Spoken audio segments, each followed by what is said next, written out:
Let us pray.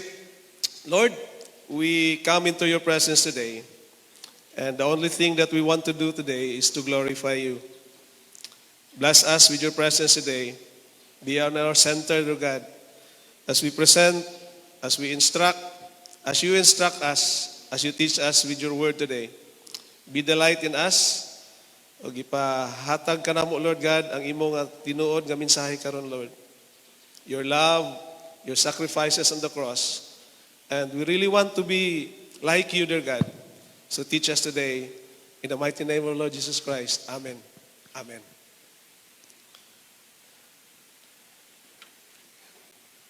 Wow. Tanawa ako ang first slide. Ingon ana ba inyong gibuhat sa inyong mga kalendaryo? February 14 is being marked, no? Tapos naada yun dito ay heart. Sige. Mga yun ay kong katahuran sa ato ang online viewers. So bear with me today. I will be your teacher today. So good morning sa ato ang mga online viewers, especially kato ato mga kaigsuunan sa gawas sa nasod who keeps on watching us every Sunday. So today, makita na to mga igsuonan nga ang Valentine's Day is just a few days away. If I am correct, that will be on Saturday. Right? And the air is filled already with romantic expectations. Kinsa ba'y nag-expect diha? Of course. Pero dili lang ladies ang nag-expect ha, naasad mi mga mga men. No, unsa po kahay amo ang madawatan this coming Saturday. So if you happen to walk in any mall diri sa Jansan, you will see hearts everywhere. But looking at this love, all of this, the Hearts Day, if we call it the Valentine's Day, this depends on the right atmosphere. Is it not? It depends on the right gift. And yet we call it love. Naabay, siguro, what if walay gift? Can we just call it simply love? It depends on the right mood. Dili mood. Nagmali og gising si Mrs. sa iyahang nga bed. Can we just call it simply love? So as believers in Christ, we know that the highlights, kinsa bay may plano ninyo karong Sabado nga mag candlelight dinner? We know that these highlights of candlelit dinner in February 14 will not sustain marriage.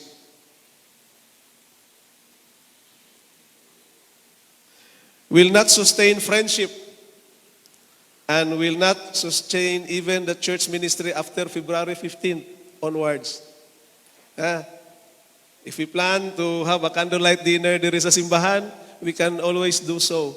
But it is not a guarantee that it will sustain relationship.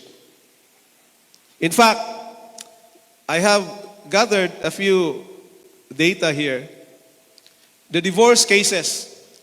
Surely, these divorcee people, nakaagib gud ni sila og February 14 nga celebration, and probably they celebrated it with a very romantic atmosphere. But look at what happened. In Europe, the European Union, it is a 3 years data nga kung gikuha from 2023 to 2025. 700,000 cases of divorce annually in the European Union. That is 0.15% of the total population, kaya naa sila 450 million. The US has 670,000 cases annually of divorce. China, kay daghan man sila, naman sila sa 1.4 billion people, 2.5 million cases of divorce happen annually. So what is that figure? Sa Pilipinas, Wala ko'y makuhang data kay wala pa man tay balao diri sa divorce. But I'm pretty sure there are families here wala man ma-divorce pero para na lang sa mga anak. Kay mao man ay ato ang kinaiya sa mga Pilipino. Di magbulag tungod sa anak. Pero gasulod gawas na lang ang matag usa kaginikanan sa balay. Wa nay tinagdanay, wa nay kinuhitay, wa na. Pero nagpuyo ra sa balay kay tungod kay walay divorce law sa Pilipinas. We are silent to that. So, what I'm telling today is that a simple or a extravagant celebration of the Valentine's Day or the Heart's Day will not guarantee us of a sustained relationship, which lead us to our lesson today. Unsa ba yun ang gugma nga makahatag ka na tog sustained relationship? Okay? So, continue ko, part of the introduction. So after a few days of the occasion, karong February 14, Sabado man, pagka-Domingo, Lunes, Martes, next week, kanang roses nga imong gi-prepare will begin to wilt.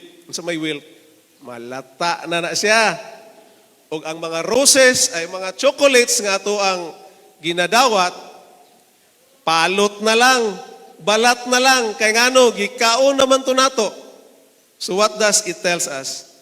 Mo expire na gyud siya if our representation of love attributes to the things that we give. Okay? So, we often save the best love for special occasion. Mao na. Pero si Apostle Paul is calling, as what we have read in our text this morning, is calling the people of Colossae and us to a love that is durable enough to sustain us in these days nga dili siya special. It could be a Monday, a Tuesday, a boring day, uninteresting, a very messy situation in our house. Okay? Pressured, stressful, ordinary days of this year. Kay dili man tanan adlaw sa Valentine's Day. Nakita. There are a lot of days nga dili Valentine's Day. Stressful day. So what could be that love? Unsa na siya nga gugma nga ipakita na to adlaw-adlaw. This morning, let's look past of the bouquet ato sa nang kalimtan and let's look about what love looks like on a boring Tuesday, maybe a difficult ministry meeting. Kaya usahay mag-strong baya punta sa atong mga meeting. And what is love in that kind of situation? Okay. Usahay atong mga boss will be very difficult and very demanding sa trabahoan. Where is love in that kind of particular room where you have the meeting? Sometimes, dili lang wife ang nagnaging, pati ang mga husband, nagir usab. Children are always shouting at our houses. Asa po na to ibutang ang love diha? Is there still love in that kind of situation? Or maybe a dispute of our neighbors. Amigo ba nato tanan atong mga neighbors? Which brings us to the next slide. The summary of our text today. Okay, there are 12, 13, 3 verses. So the summary goes this way. As God's chosen and dearly loved people, we are called to daily clothe ourselves in virtues like compassion, kindness, humility, gentleness, patience, and forgiveness, binding them all together with God's love to achieve the perfect unity and maturity found in Christ. So, mo ni ang naglangkob sa atoa karon nga message nga gihatag sa ato ang buhi nga Dios sa atoa. So, which bring us to the title, What Love Looks Like in an Ordinary Day. Mo ni part sa akong introduction nga kung dili siya Valentine's, it's an ordinary Tuesday. Children are always shouting in our houses. What love looks like in that ordinary day. So it is my prayer that as we go out in this building, that we will be taught, we will be reminded that we are dearly loved and we are chosen by God. And it is in the same quality of love and virtues that we want others also to experience in our daily acquaintances, in our homes, even in our church, and in our community. So to understand what Paul is conveying in the church of Colossae, it is helpful also to see the big picture of the entire letter. Okay, naaman siya, letter to the Colossians. Paul was not just giving a list of nice manners kay katong atong gibasa ganiya, those are good manners. Virtues of kindness, compassion, humility, gentleness, patience, and even forgiveness. These are good virtues. But prior to that, Paul was performing in the church of Colossae a theological rescue mission. Okay? So that is in chapter 1 and 2. Because for all you know, in the church of Colossae, the church is being distracted by what the scholars call the Colossae heresy. Kabalo mo heresy? Sa karon nga panahon, ang heresy, murag chismis man no. But in the olden times, heresy is something like, it is a kanang dili gud siya acceptable nga mga program sa church or theology or doctrine sa church nga pilit nga gina-insert sa church. Say for example, legalism. It is the rules about the food and the festival. Kanang dili kisabay dili mo kaog baboy diri sa ato. Sa Alliance, i-allow man nato mo kaon tag baboy no. But other denominations do not allow that. That is the rules of the food. Na dili mo kaon og dinuguan pero lami ba yan dinuguan. So these are doctrines nga usahay magdebate din na sa plaza sa General Santos. Okay?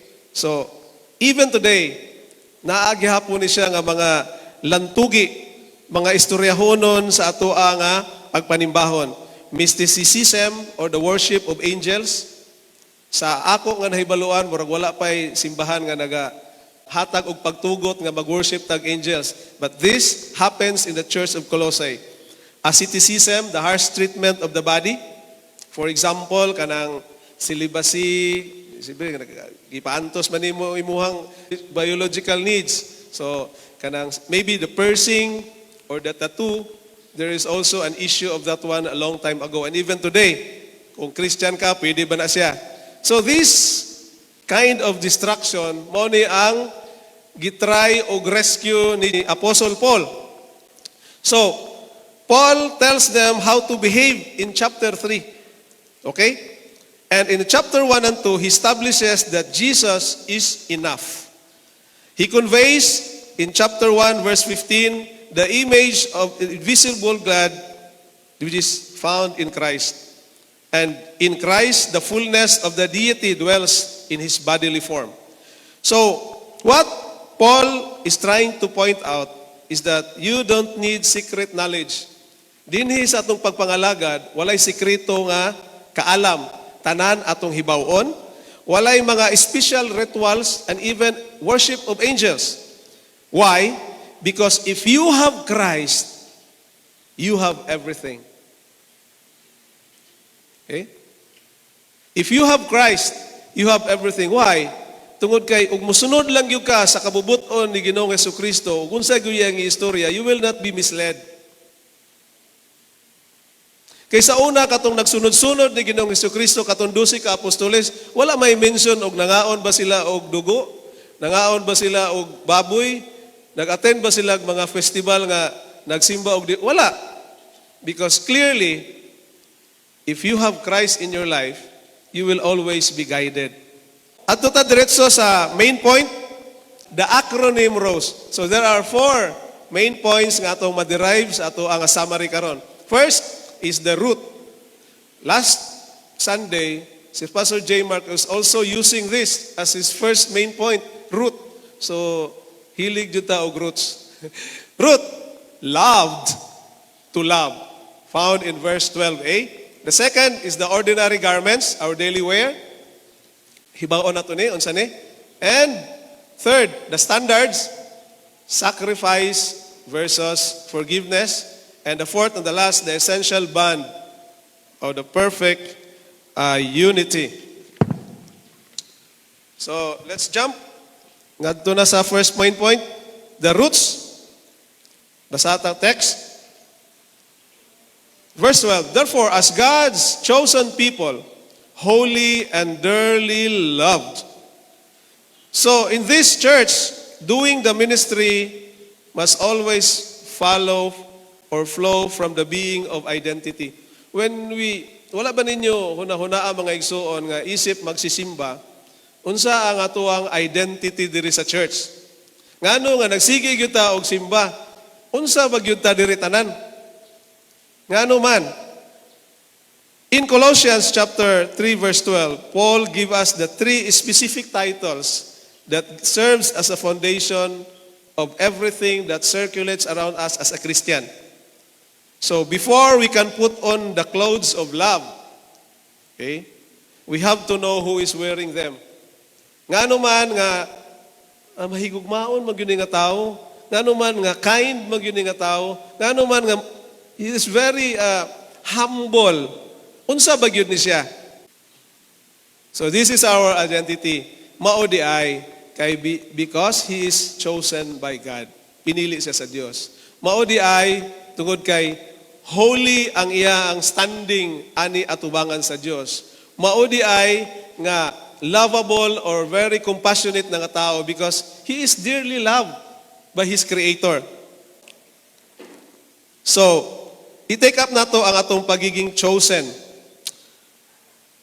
Sa atong kalibutan karon mga igsoon, easy ra gyud kaayo kanang minta nga, ay dili ko ana. Kanang mamili natong mga asawa dito sa mall. Kita tawo mga bana murag naglain-lain na atong porma usay mo tindog ta, mo hinawak, mo tindog, mo higda na lang ta dinha sa bench kay kapoy kaayo kay hilig di ko ani. Pilian kaayo. So, and our conditional acceptance. Pilion nato pero pag moabot sa balay nga dili siya maigo, pwede ra pud siya iuli. So we conditionally accept it but in a temporary manner. Okay? Being chosen is a very radical concept, very extreme. Dili siya acceptable sa ato karon nga panahon, murag ingon na uay ra pud kaayo gyud, pinili gyud. Okay? Wala, there's no such thing. To be chosen means God took the initiative. Dili ato gipili gyud ta sa Dios, okay?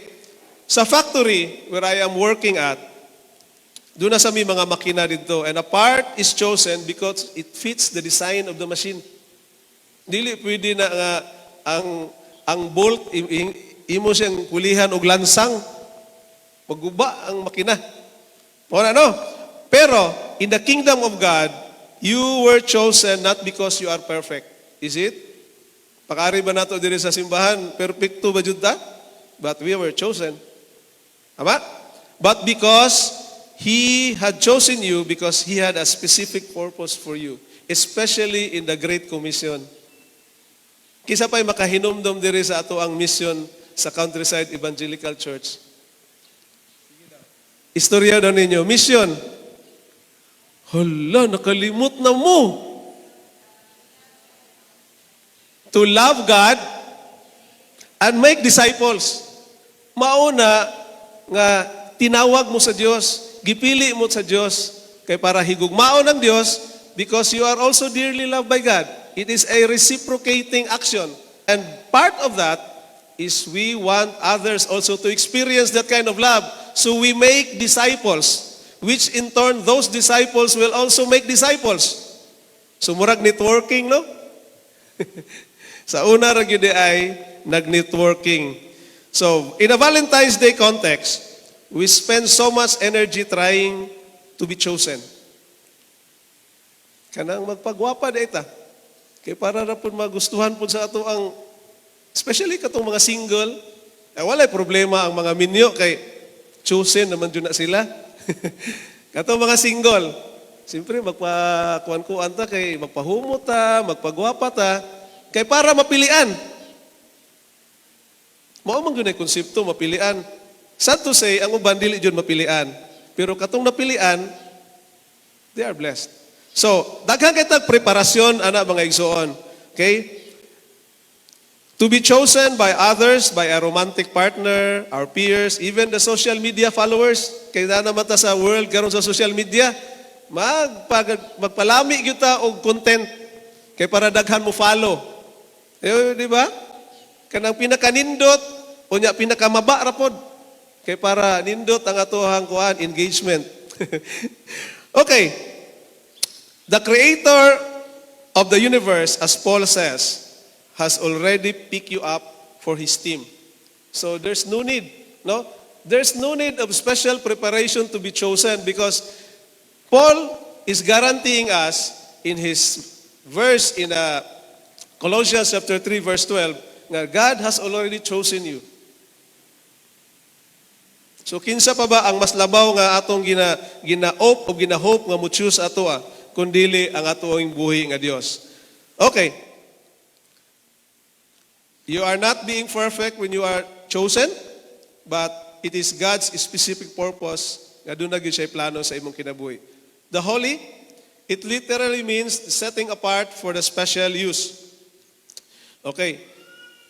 Think of a special plate for a family. Usually kung natay birthday party or wedding, ipagawas man gyud nato tong mga dagko nga plato. Kami na amin ni Dimes, dagko kay nga plato, gwapo kayo, katong mga kinaraan ba, na ikang bulak-bulak. Si Ma'am Ging siguro naapod si Ana. Ma'am Ging, no? So naagyo tay pinasahi para sa pinasahi usab nga okasyon. So, those things are what we call holy to that occasion. Katong nga plato, holy to siya because if you want to see the real meaning of holiness, it is being set apart. So katong plato nga imong gi-set apart, murag holy to siya ana nga specific nga occasion. Being holy means your life, your marriage, even your leadership are no longer common but something special. Kanang imong pagkadikon, it's special. It's holy. Kay gi-appoint man kadiya sa Dios. Kanang imuhang pag-decorate sa flowers, that's holy. Tungod kay gipasahi man na sa Dios. Okay? So dili ka ordinaryo nga gipili diri mga igsuon. Now, not only the officers, even if magtutuo ka lang, you are the listener. Importante gihapon ka sa Dios, gipili ka igsuon because in the near future, when the exact time and the exact place happens, you will disciple others also. Okay? Dili lang ang officer ang mag-disciple, kundi kitang tanan mga igsoon. So, they belong to God. An ordinary day being holy means your conduct should reflect the high king you represent. Mauman dyan yung mga igsoon. Ginaulit-ulit na nako ni diri sa pulpito nga being a Christian is not just like kanang saying ako member ko ani nga frat. Dili ba yun mga igsoon? Bugat ang ato ang gidaladala nga responsibilidad kung mayon kita nga Christian. Because anywhere we go, we are always measured by people around us na Christian na siya. Unya, perfect ra ba yun ang ilang pag-measure sa ato Dili na ta ka inom og beer.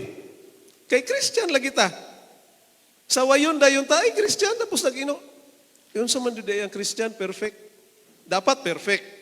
Dapat perfect. Because you are carrying the name of the High King. You represent, you are the ambassador to the community that you represent God.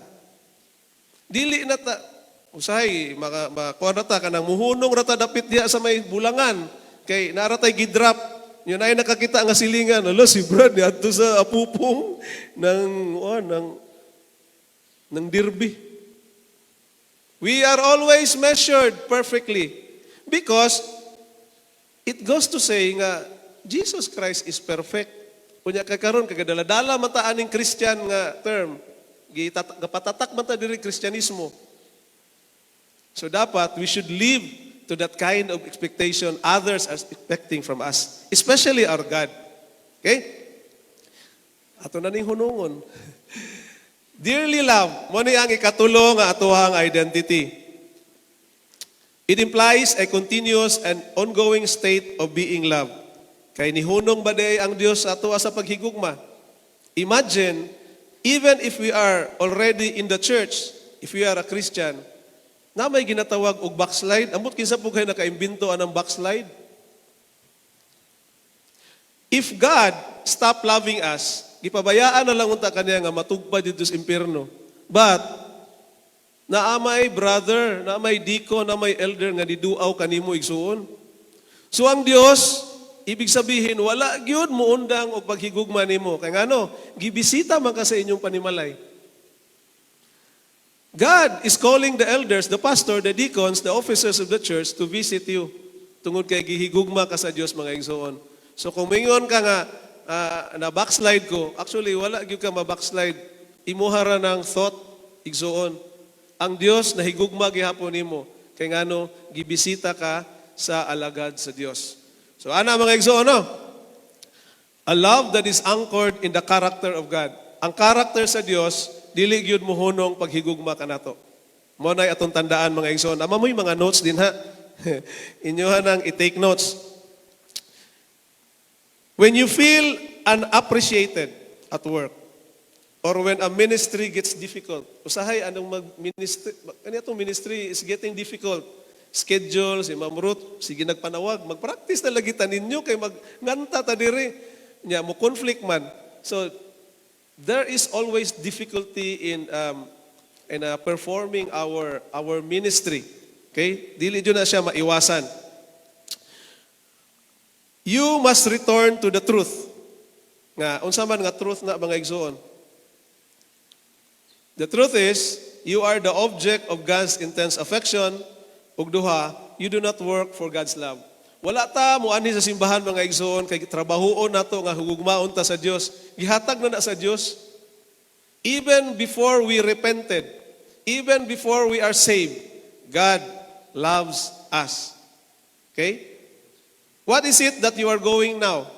You are working out of that love nga gihatag sa Dios. Naay principle. You cannot give what you do not have. Tama ba ko? Makahatag ba ka og gugma sa imong kasing-kasing kung ang imuhang heart wala say gugma nga nadawat? Dili. Mao man gani mga igsoon, nasay ginaingon nga istorya nga hurt people hurt people. Ang kasing-kasing nga puno sa kasakit, wala siya laing i-share ana sa iyahang mga kauban, puro pod heartaches. Pero kung ang imong kasing-kasing igsoon, gipuno sa Dios og gugma gaawas-awas, that overflow of love will be spilled. Og katong mga tao sa imong palibot, they will feel that they are loved by you. Asa na nagikan nga love? Sa Dios. Gugma sa Dios, i-allow na to ang gugma sa Dios nga puno na tong kasing-kasing o gugma. Ayaw ng kasakit. Kaya naana din na ang sa puton ta, mag-init atong ulo. Bisag dili init ang panahon, init, igang kaayo. Mangita, tagbikil. Sa amok. Di ma-relax atong isip kung kay ang gisaksak sa atong kasing-kasing, puro kaguol, puro kapungot, puro heartaches. That is why hurt people. Puno na to igsoon atong kasing-kasing o gugma, kanang gaawas-awas nga gikan sa Dios. Okay. Love life. Very exciting. #love life. We often enter romantic relationship looking for someone to complete us. Ay. Kani mga lalaki, mao gyud ni amo ang linya ba? Day. Kanang makita talang ka na kumpleto na gyud ako ang adlaw. Ikatawa si Brad John. Gusto namin, irana no? Unya, sugto na gani mga. And you decorated my life. Ay, pagkanindot, paminawon. Especially katong mga feeling in love. Nindot kayo o kanang hinumduman ang atong mga kaagi. Okay? So, maingon na po ni mga single karon kanigod si Kuya Bong. Kamurag yung makarelate, ana. When your heart is full of God's love, You stop using people to fill your emptiness and start loving them out of your overflow. Muna akong i-explain kaniya. So ayaw pangitaa mga igsoon kay ang gugma ng imong gipangita gipuno naman ka sa Dios. So you do not need to fill your emptiness because obviously your heart is already filled with God's love. So church, before you look for a love in a box of roses or in a box of chocolate, you should look at the mirror of God's word. Okay? Tanawa na to ang mirror. Nga you are chosen and God really wanted you. Dili lang ni nga pasulagma lang ni nga murag girafol lang sa Dios nga napili ka. God really wanted you in His kingdom. And you are holy. This is the mirror that we need to look at. Now ayaw o kanang ingon nga i-downgrade mo kagalingon nga am lingkod ra ko diri oy maminaw ra ko. You have God has a plan for you. And you are dearly loved. Muto akong gingon, bisag maingon ka nga ma-backslide ka, God will never leave you. Naagi isend na sa inyong panimalay ang Dios to remind you that you always belong to God's kingdom. Lukso ta sa ikaduha nga punto, the ordinary garments. Unsa man ni mga sinina? Sa verse 12b. Therefore, as God's chosen people, katong holy ta, dearly loved, we should clothe ourselves. Clothe ba ni? Clothe. Dili cloth. Clothe yourselves with compassion, kindness, humility, gentleness, and patience. 5. These are virtues, mga igsoon. Very important virtues nga ato ang isulob niingon si Apostle Paul. Isulob dili lang February 14. Kung sa'y giingon, adlaw-adlaw. So let us go to the first 2 virtues, the compassion and kindness. Paul wants us to move our heart from self-centeredness to other-centeredness. Kaya usahay ka nang makasarili ra gyud ta kaayo gyud, ato ra gyud mo ato ang ginatan-aw, no? So when you have this kind of kindness and compassion, this is the same as the analogy of the flower of the soul. Pwede na ako na mahiram. Ako nang gihatag sa akong asawa ganiha. Kay ang Valentine's Day falls on a Saturday niya. Mag-celebrate pa ba tag Valentine's Day karon Domingo nga 15 naman? So niagi mi dito sa flower shop. Ako siyang gitagaan. Wala na ta, no? Mag-celebrate pa tag February 15. Wala na, hupas na. So karon siyang gitagaan. Pero ako rin siyang hulamon. When you have the compassion and kindness, this is synonymous to the flowers of the soul. So unsa man? What you feel when you receive flowers is the sudden interruption of a boring and a tiring day. Sila nakalitan ra gud ka nga somebody is thinking of you. Would you think nga in a very ordinary day, dili man siya Valentine's Day, pero gitagaan ka og flowers. So magwonder ka, no?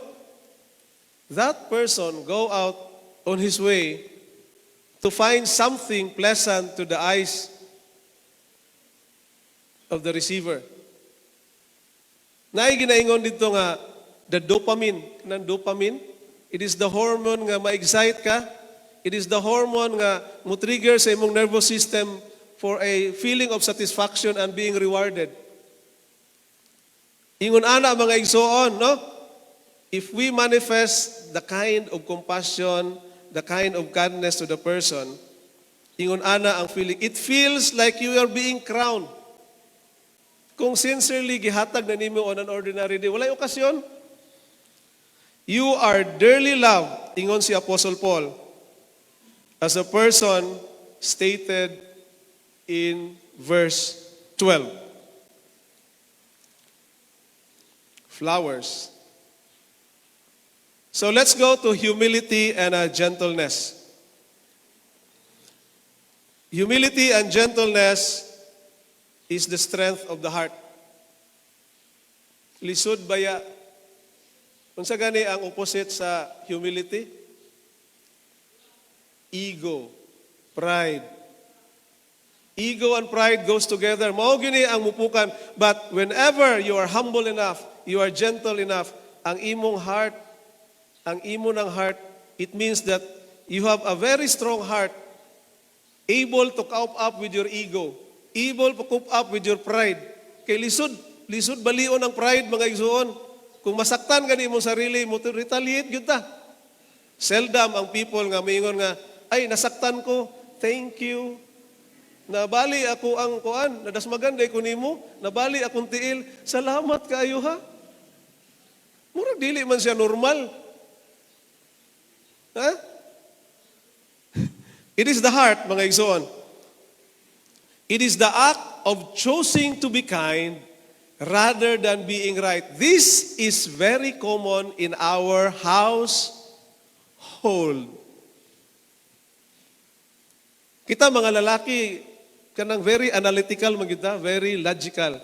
And we always find ways to outwit our spouses by the way of reasoning. Tama bro, no? Ato mga asawa usay masipyat kabalog ito, sipyat gyud. Kaya i-enforce yun na to nga mali sila. Pero there is a humility and gentleness. You need to think of the relationship. Kung ang imong pagiging right, imo nang i-insist, and you will lose someone, that's pretty bad. Tama, tuod ka. Pero, gitalikdan kasi mga asawa pag ang katri layo na kayo. Kung lapad-lapad na yung karti na ito dulo na dapat siya dirispikas. Nya, maayo. Tama, tuod ka. Kauna ng imong pagkatama. Kay ugma, magbulad ra ka. Imbis na auntay manok dito sa ref, lutuan na lang ka din nagpaksiw nga bulad. Paksiw, bulad pa jud. Naguba ang pamilya tungod kay gi-insist jud nimo nga tama ka, nga you could have done it the kindest way, no? The humble way, the gentle way. Oh, dili lang po ni sa mga asawa. Naman po yung mga asawa po ngayon ani, nga kita po mga bana po, ako rang gibalansi-balansi ha. Sila po ang tama. Mao na nga, women, ang ilang place is always to the right. Kaya they are always right. Kala ninyo ha? Sige. There will come a time nga imong suguon ang imong asawa o kanang namoy plano karong Sabado nga mag chicken feet lang mo. Kay kanang kulang lagi mo collagen. Then one day, on the 13th of February, nakalimot imong asawa. So your normal reaction is that, mingon ka nga, I work at whole day, and dili, bisag ka na lang nga simple way, wala lang yun mo na mapalit. Nga, special man to na ang occasion, pero nakalimot ra gud ang asawa gud.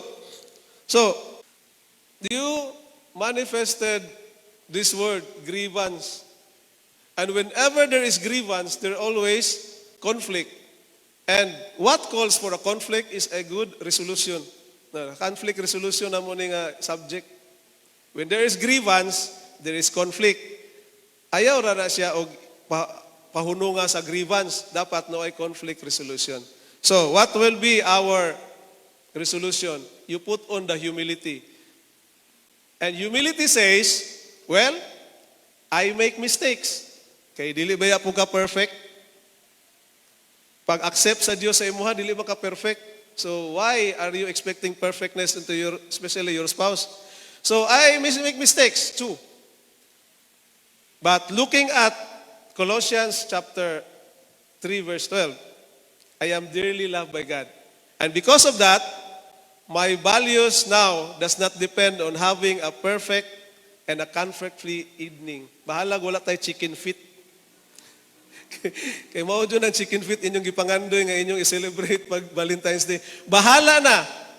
But I accept that I too made mistakes. Okay? And parisa na to og gentleness. And gentleness says, you address the problem without attacking the person. Ang tawag ani sa ato ang kasagaran nato sa mga Senate hearing, ad hominem. Dili mo stick dito sa problema at akihon tong nag-privilege speech. Kay kumo siya pod kawatan, kay kumo siya pod kuan, napod siya gibang buhat. So nawala na ang topic sa problema. Unsa jud ang problema? Okay?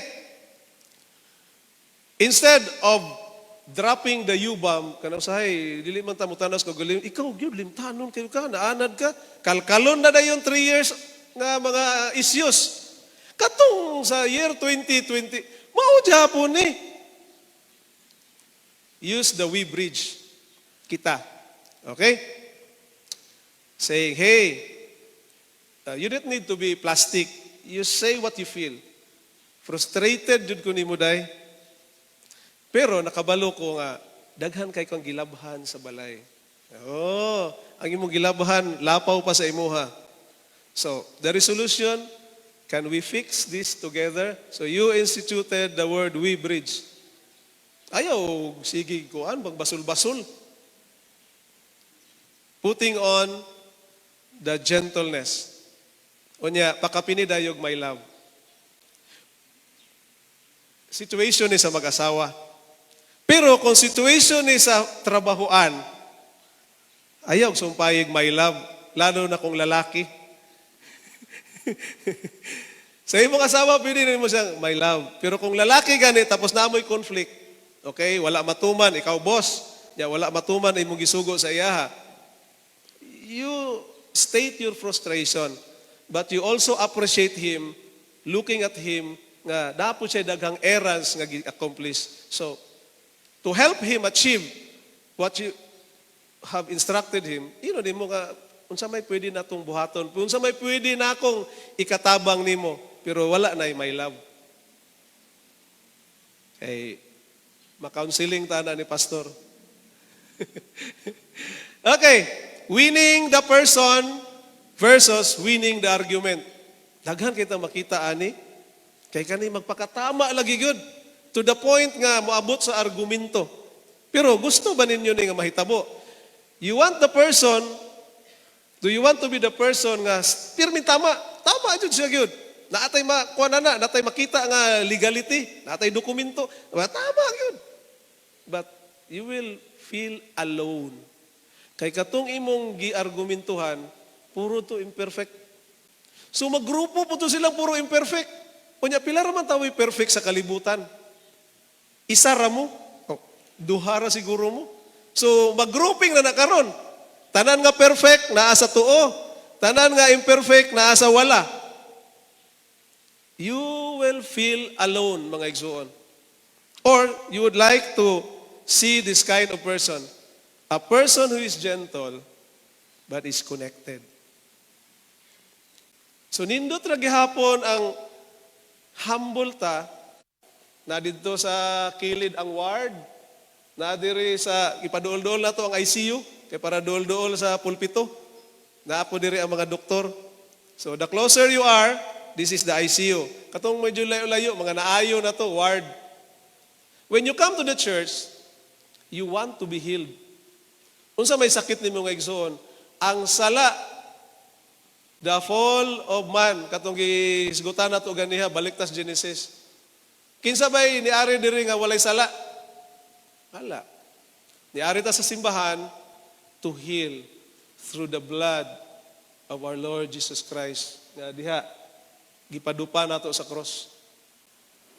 And true enough, you will be healed. So, ang giingon nato mga igsoon nga sanctification process is a marathon. Kabalo mong marathon, kana nagadagan din na, suwito ka na sila ana. But it is not a sprint. Kanang 100 meter dash, nga humanon ra nato nagpila ka milliseconds. It's not like it. This church is undergoing a process of sanctification. Para mo atubang ta sa Diyos, righteous and perfect. So, we are work in progress. So, ayaw mo katingala mga igsoon, o ayaw po i-measure ang inyong tapad, nga, gabalik-balik na liningalisyon, wala yun nila maintindihi ba? Kaya iba man po ang imong level, igsoon. Gabalik-balik po ng igsoon na po, og sige, og adto sa mga lugar nga bawal. Because he still is in the process of work in progress. It is not yet the finishing line, mga igsoon. Wala pa ta sa finishing line. Okay? This is a marathon.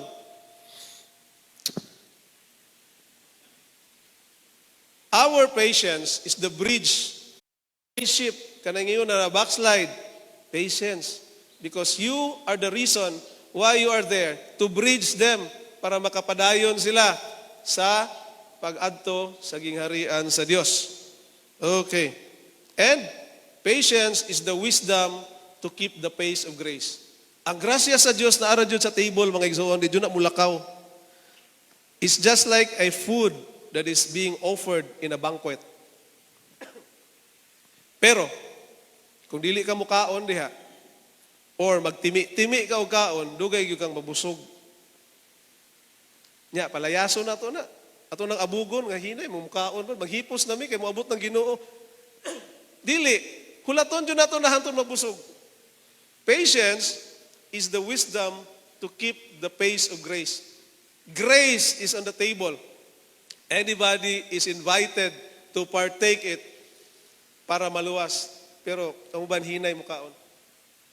Mukaon, mainom sa ako.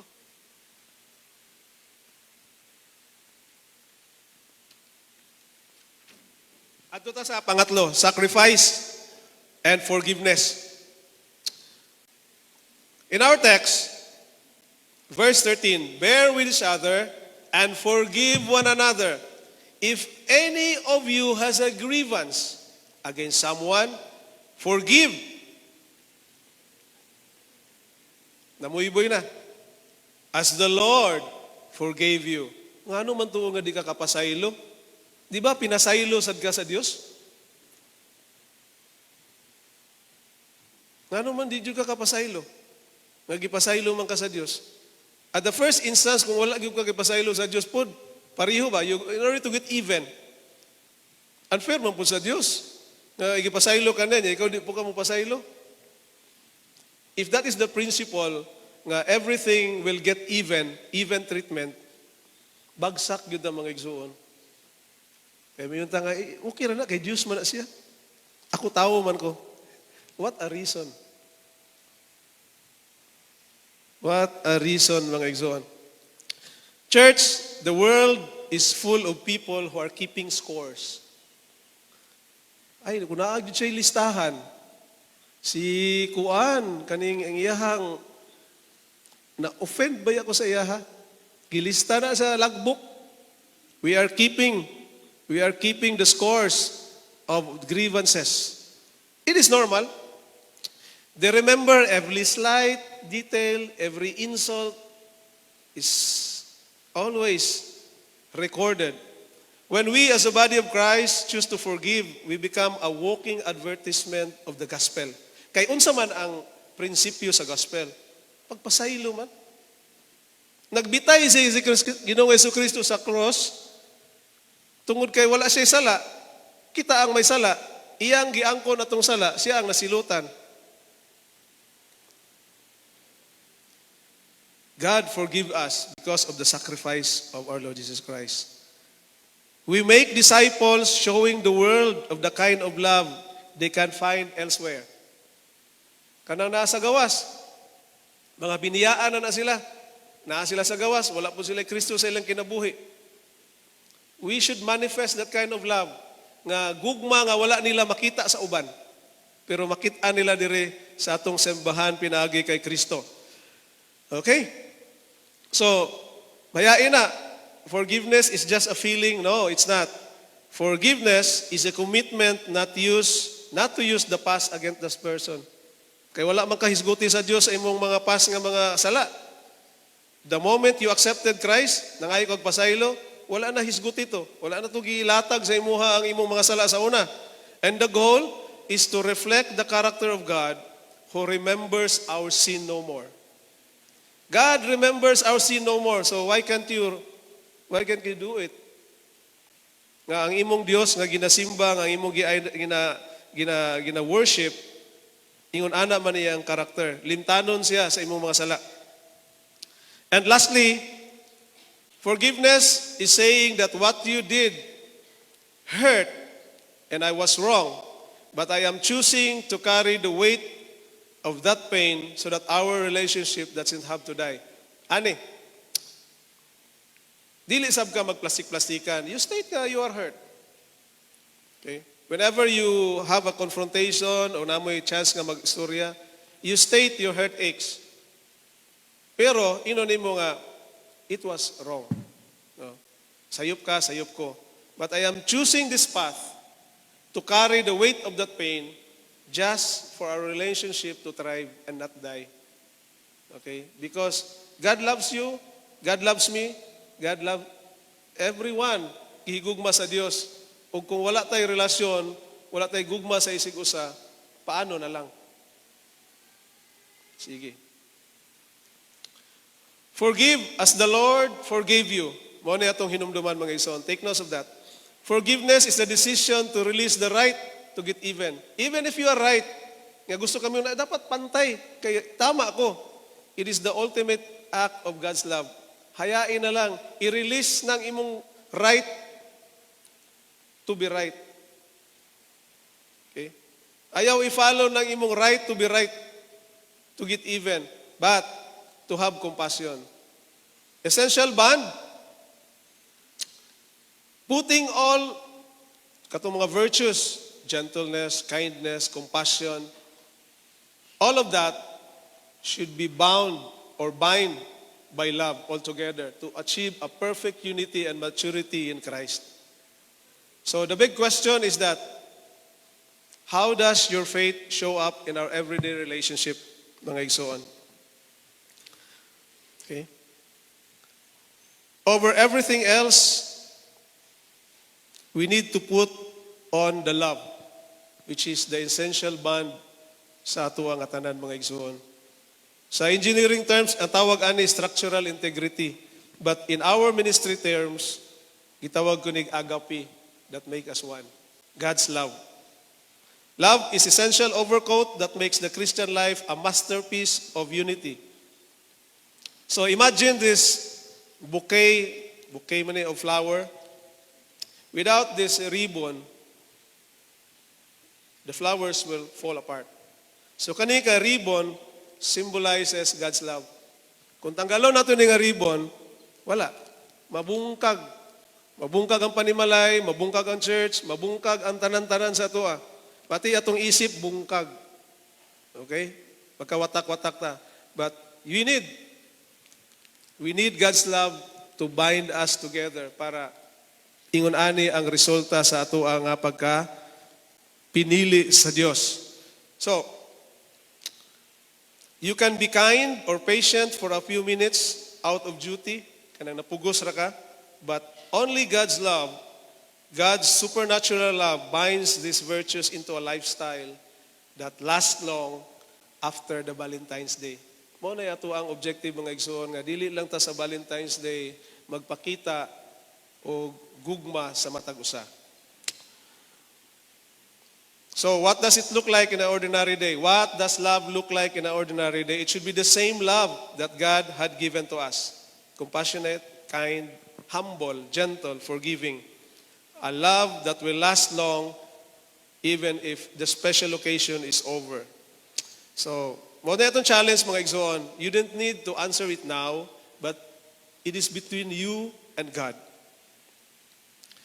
Our community in Jensen doesn't need to see more of that romances. No? Pero dili ko yung nga KJ lang ko. You can still show it. But the most important thing, what the people of General Santos need is redemption. A lot of people out there, wa pa jud kailaw Ginoo. They need to see a love that doesn't quit even when feelings faded. Nang wala na gud tay feeling good. And we make disciples by how we love. So ang atong ordinary day relationship, dili matahilig og sermon, but it is our loudest sermon on the streets. Kaning ordinary day of who we are. I remember one time, extend lang ko gamay, na I question nga, what if all the Bible will be burned? Kanang wala na gyud o gianod sa baha.